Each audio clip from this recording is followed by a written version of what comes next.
eu sou a professora Dayana e hoje nós vamos falar de organelas citoplasmáticas. Vamos lá?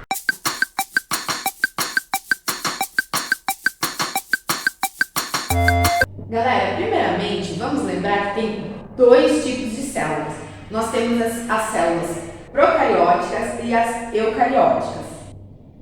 As células procarióticas, como a gente sabe, elas são células simples que não possuem todo um arranjo de organelas, né? Ela é composta por membrana plasmática, material genético e apenas um tipo de organela, que é o ribossomo.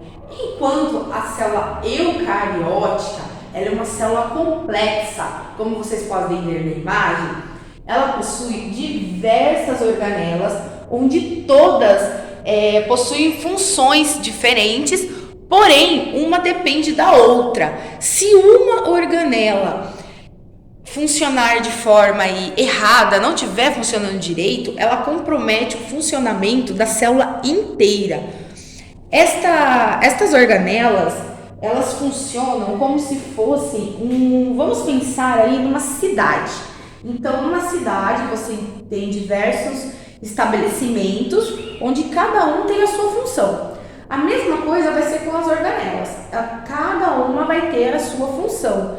E ao mesmo tempo nós vamos ter aí uma organela, que é o centro de comando, que organiza as outras, que é o núcleo, ok? Então o núcleo, ele vai ser uma organela aí extremamente importante. Por quê? Ele é responsável por proteger o nosso DNA, né, nosso material genético, que é quem confere aí, quem comanda as atividades.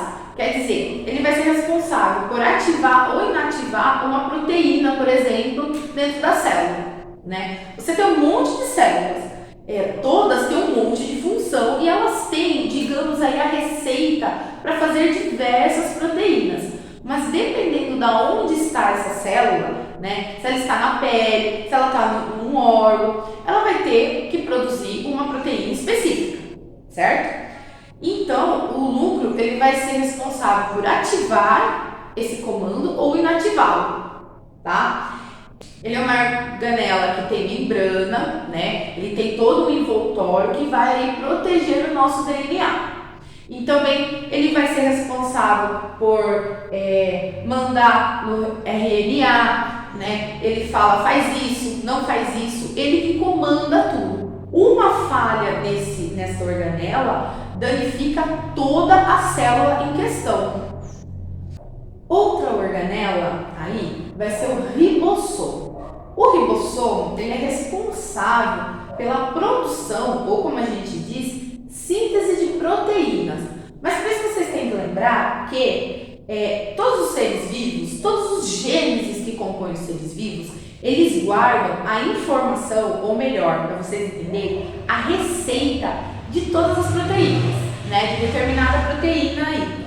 Então, ele guarda essa receita para que a célula produza determinada proteína que ela precisa. Para, no final, finalizar a receita, digamos assim, aquela cerejinha no bolo, nós temos os ribossomos, que vão ser responsáveis aí por sintetizar a proteína. E lembrando que o ribossomo, ele vai ser a organela que está presente tanto na célula eucariótica quanto na procariótica. Outra organela é o retículo endoplasmático, que daí nós temos o retículo endoplasmático liso e o retículo endoplasmático rugoso. O retículo endoplasmático liso, ele vai ser responsável aí pela síntese de lipídios, ou seja, pela produção de gordura, tá? Então ele sintetiza os lipídios e além disso, ele também vai ser responsável pela desintoxicação da célula, tá? Então ele confere aí toda uma limpeza também dentro da célula. Já o retículo endoplasmático rugoso, ele possui aderido às suas membranas ribossomos. Então, se ele possui ribossomos, ele também é responsável pela síntese de enzimas. Porém, as enzimas que são produzidas dentro desta organela, elas não permanecem dentro das células. Elas são mandadas para fora das células.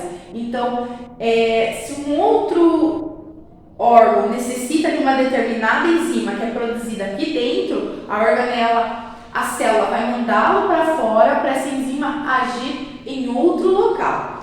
A única enzima que o retículo endoplasmático rugoso produz e permanece dentro da célula é a enzima digestiva, que vai ser utilizada pelo lisossomo.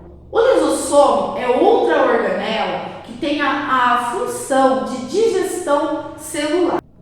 Ou seja, alguma substância que está dentro da célula e ela não vai mais usar, ela precisa ser jogada para fora, ela precisa ser descartada. Então, o lisossomo vai promover a digestão desse componente, tá? Então, ele vai digerir ou ele vai reutilizar de uma forma correta, tá? Então, fica aí sobrando coisa dentro da célula. Ela realmente é descartada no meio externo. Outra organela é o complexo de Golgi. O que essa organela faz? Ela é responsável por receber uma enzima, né, modificá-la e enviá-la para outro local. Então ela é como se fosse um correio. Recebe, empacota e envia, né? Ela aí organiza toda a proteína que ela, digamos que ela está recebendo lá no retículo endoplasmático. Ela pega essa enzima, ela organiza e daí ela envia para onde tem que ir, através de vesículas secretoras que essa organela também possui. Outra organela que há dentro da célula são os peroxissomos.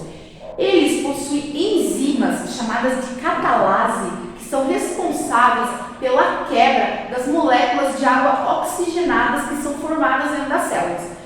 Para todos, como todos sabem, essas moléculas de água oxigenada, elas fazem mal para a célula. Então, o peroxissomo ele é responsável por quebrar essas moléculas.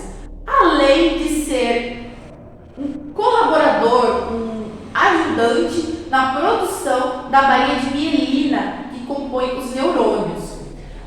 Nós temos também as mitocôndrias, que são responsáveis pela respiração celular, ou seja, você está lá respirando, o oxigênio entra, ele vai percorrer seu sistema respiratório, vai ser distribuído aí para as células do organismo e o oxigênio, ao entrar na célula, ele vai ser recebido pela mitocôndria, que é quem vai realizar a respiração. E através desse oxigênio que ela recebe, ela vai também realizar a produção de vários ATPs, né? Que é a moeda de troca aí que fornece energia ao nosso organismo. E nós vamos ter aí também mais duas organelas, que é o cloroplasto e o vacúolo, que são extremamente importantes, mas elas estão presentes somente nas células vegetais. Então, lembrando, nós temos a célula procariótica e a célula eucariótica.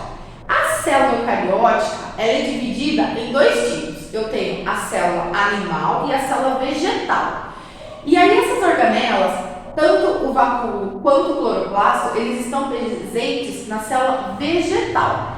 O vacúolo ele é uma organela grande que armazena água e também é responsável pela regulação osmótica dentro da célula, né? Então ele regula a quantidade de água que sai ou entra da célula.